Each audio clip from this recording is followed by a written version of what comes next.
के लिए है, ठीक है, क्योंकि इससे ज्यादा फ्लोर की ऊंचाई वाले घर हाई स्ट्रक्चर में आते हैं और हाई स्ट्रक्चर के लिए सॉइल की बियरिंग कैपेसिटी के हिसाब से कंक्रीट डिजाइन की जाती है।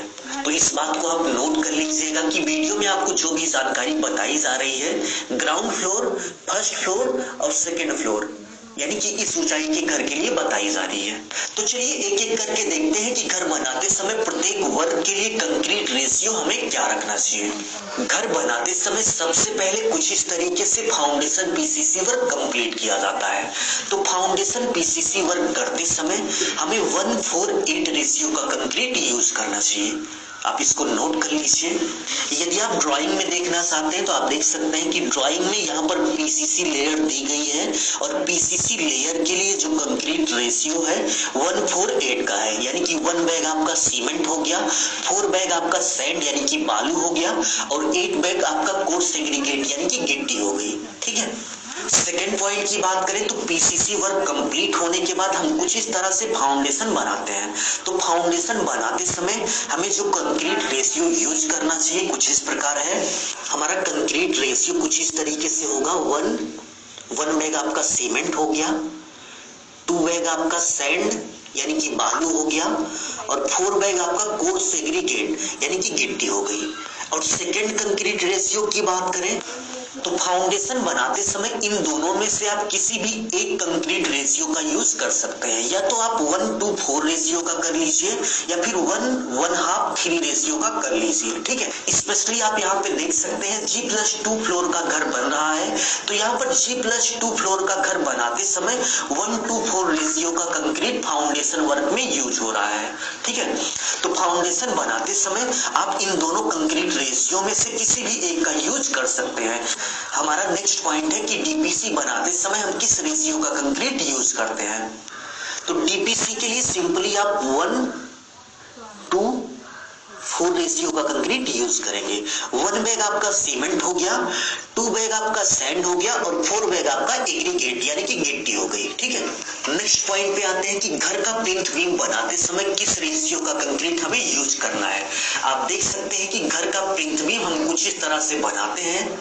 घर का प्लिंथ बीम बनाते समय हम जो कंक्रीट यूज करेंगे कुछ इस तरीके से होगी, 1 बैग आपका सीमेंट हो गया, 2 बैग आपका सैंड हो गया और 4 बैग आपका एग्रीगेट हो गया। इसी तरह से प्लिंथ बीम बनाते समय एक रेशियो और है जिसका यूज आप कर सकते हैं। 1 बैग आपका सीमेंट, 1.5 बैग आपका सैंड हो गया यानी कि बालू और 3 बैग आपका एग्रीगेट हो गया। तो प्लिंथ बीम बनाते समय इन दोनों में से आप किसी भी एक रेशियो का उपयोग कर सकते हैं। आप देख सकते हैं यहाँ पर प्लिंथ बीम बन रहा है तो यहाँ पर जो कंक्रीट रेशियो यूज हो रहा है 1:4 का हो रहा है, ठीक है। नेक्स्ट पॉइंट पे आते हैं कि लिंटर बीम बनाते समय हम किस रेशियो का कंक्रीट यूज करते हैं। तो लिंटर बीम बनाते समय 1 बैग आपका सीमेंट हो गया, 2 बैग आपका सैंड यानी कि बालू हो गया और 4 बैग आपका एग्रीगेट हो गया यानी कि गिट्टी, कोर्स एग्रीगेट, ठीक है। हमारा नेक्स्ट पॉइंट है कि प्लास्टर वर्क करते समय हम किस रेशियो का मोर्टार यानी कि मसाला यूज करते हैं। तो प्लास्टर करते समय हम सीमेंट और सैंड को कुछ इस तरीके से मिक्स करके मोर्टार यानी कि मसाला बनाते हैं। तो प्लास्टर करते समय सिंपली आपको 1:4 रेशियो का मोर्टार यूज करना चाहिए। 1:4 का मतलब हुआ आपका 1 बैग सीमेंट होना चाहिए और 4 बैग आपका सैंड होना चाहिए, ठीक है। और इसके अलावा भी एक रेशियो है 1:5 का। तो आप प्लास्टर करते समय इन दोनों में से कोई एक रेशियो उपयोग में ला सकते हैं। आप देख सकते हैं यहाँ पर प्लास्टर वर्क हो रहा है तो यहाँ पर जो मोर्टार रेशियो यूज हो रहा है 1:4 का यूज हो रहा है। नेक्स्ट हम कॉलम की बात करेंगे कि कॉलम बनाते समय हमें किस रेशियो का कंक्रीट यूज करना चाहिए। आप देख सकते हैं कि हमारा कॉलम कुछ इस तरह से बनाया जाता है। शटरिंग करके हम कंक्रीट फिलअप कर देते हैं और हमारा कॉलम बनकर तैयार हो जाता है। आप देख लीजिए।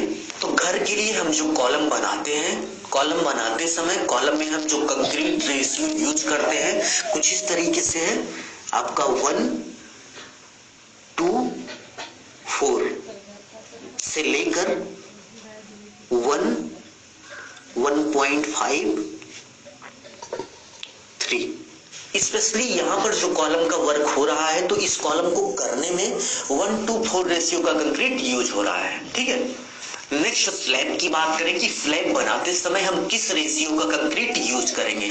तो स्लैब बनाते समय 1:4 रेशियो से लेके 1.5 और 3, इन दोनों रेशियो में से आप किसी एक रेशियो का उपयोग कर सकते हैं, कोई भी दिक्कत आपको नहीं आएगी यदि आप सिंपली एक नॉर्मल घर बना रहे हैं। ठीक है, हमारा नेक्स्ट पॉइंट आता है कि ब्रिक वर्क करते समय हमें किस रेशियो का मोर्टार यूज करना चाहिए, यानी कि मसाला यूज करना चाहिए।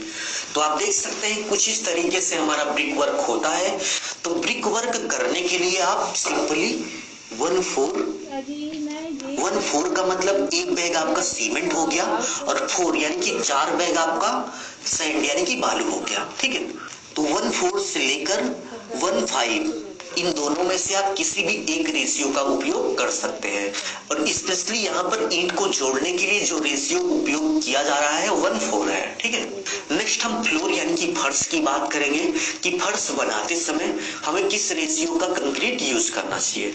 आप देख सकते हैं कुछ इस तरीके से हम फ्लोर बनाते हैं। तो फ्लोर की कंक्रीट बनाने के लिए हमें 1:4 रेशियो का कंक्रीट यूज करना चाहिए। ठीक है, सो यदि आप एक सिविल इंजीनियर हैं या फिर कंस्ट्रक्शन का वर्क आप कराते हैं या फिर आप लेबर मिस्त्री कुछ भी हैं, तो आप इन सभी पॉइंट को अच्छे से कहीं नोट कर लीजिए। और घर बनाते समय यदि आप एक छोटी ऊंचाई का घर बना रहे हैं, तो घर बनाते समय इन्हीं सब कंक्रीट रेशियो का उपयोग करिए।